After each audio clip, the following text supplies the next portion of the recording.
Hi, welcome to a new episode of Elevated.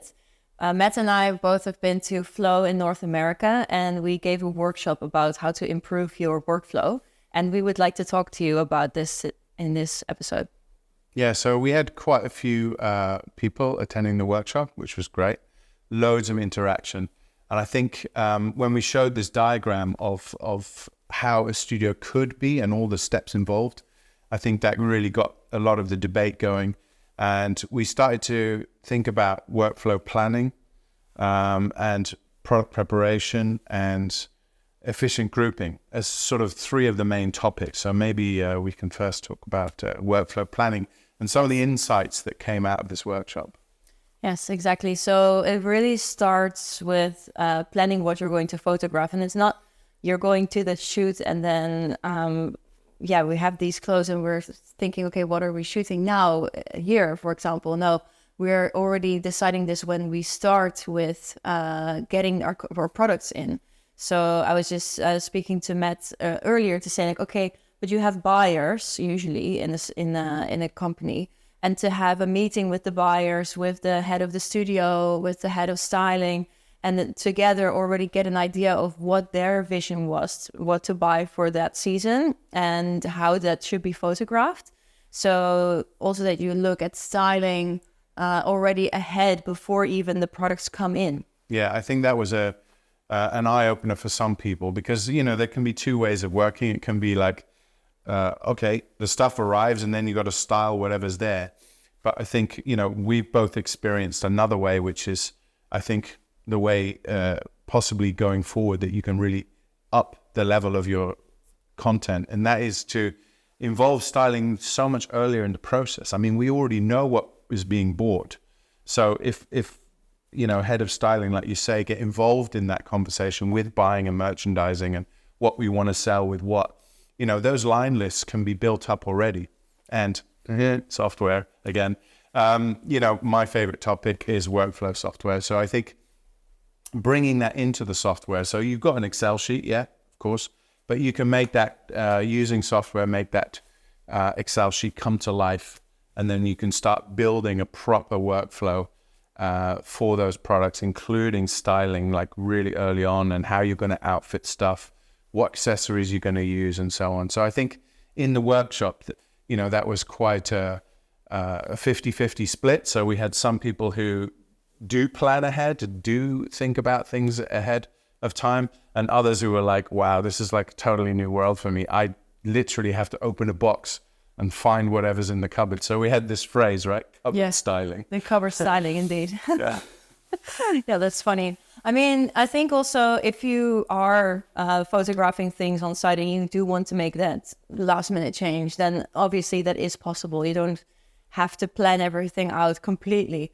But it is very useful, like you said before, with the software that you have something planned ahead so that when you are going to that shoot and you are standing there, that everything just runs smoothly and you don't have to reinvent the wheel, basically. Yeah. I know in previous jobs I've had people, and it's really their job to actually go and find stuff because it's really difficult to keep track of stuff in a busy studio with lots of bays running at the same time. And I had to employ somebody literally to go around and find stuff.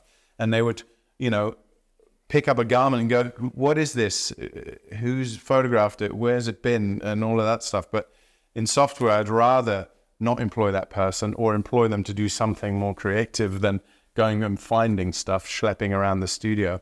But, if you can plan stuff well in software, I'd rather that the discussion of the day would be about your favorite music and your favorite films and create a vibe in the studio rather than what's this product, where is it going, how are we going to shoot it. That should all be in your software. Yes, exactly. And then as well, it just makes everything much smoother, much easier because head of photography or someone that knows a lot about lighting, like Matt, like he could already plan ahead, okay, this bay needs this lighting, that bay needs that lighting. And with that software, it can be pushed towards that bay. And then the operators, a stylist or maybe a junior photographer, they can then just run the process and it just makes it so much easier and so much faster. Yeah, and looking into things like efficient groupings, for instance, You know that you've got a bunch of pants coming up that need photographing on a mannequin, but you could organize them in short length, long length, different mannequin sizes, and grouping those together so that you're not having to chop and change all the time, and make your studio more efficient by grouping things better. Yes, and especially also for styling, that's a big part that makes it easier, because if you start with the most easy things to style, usually that's a t-shirt or a jacket, something easy that doesn't need a lot of adjustments, and then you end up with the most difficult ones at the end of the day. We're all human. We're going to be tired. We're going to be a bit annoyed and cranky, and then you don't want to do those difficult things anymore. So usually start with the more difficult things, or start with the more difficult things right after lunch when you have a little bit more energy again, and then keep the easy things towards the end, because then you just have to, push them out, and you don't have to worry about that too much anymore. Yeah, and I think the third thing that came up, which I think is super important, is product preparation, right? Mm-hmm. Yes, definitely. So I've been to many different studios before, giving training with these lovely machines. And I've seen where they have separated rooms, or even like really dedicated rooms to prepare the product. So the stylist or the photographer on set doesn't have to do much with them. So they're already unpacked. For example, the shoes and the laces are already done the right way, or the things that are on the bags, the little metal details have already been polished and things like that. So preparation of your product is so important, and it's going to save so much time if this is like dedicated by a different team, even if that's possible. Yeah, I mean I've experienced both sides of the coin. I think we had a room where I worked once, and it was really dedicated to piecing the outfits together, making sure everything was, and we had a lot of styling interns who were dedicated on that. But equally, I've worked where all the photographers in the morning start steaming everything, and you steam a whole rail. It's it's quite a meditation for the morning, but it's not exactly what you want to do. And I think your time is better used, on actually getting the work done. And I know this is part of the work, but when you're holding up a whole team just because you've got to steam something. Yes, exactly. It's a little bit of a time suck. Yeah, that is true. And also usually styling wise, you have a style guide on how something is supposed to be styled.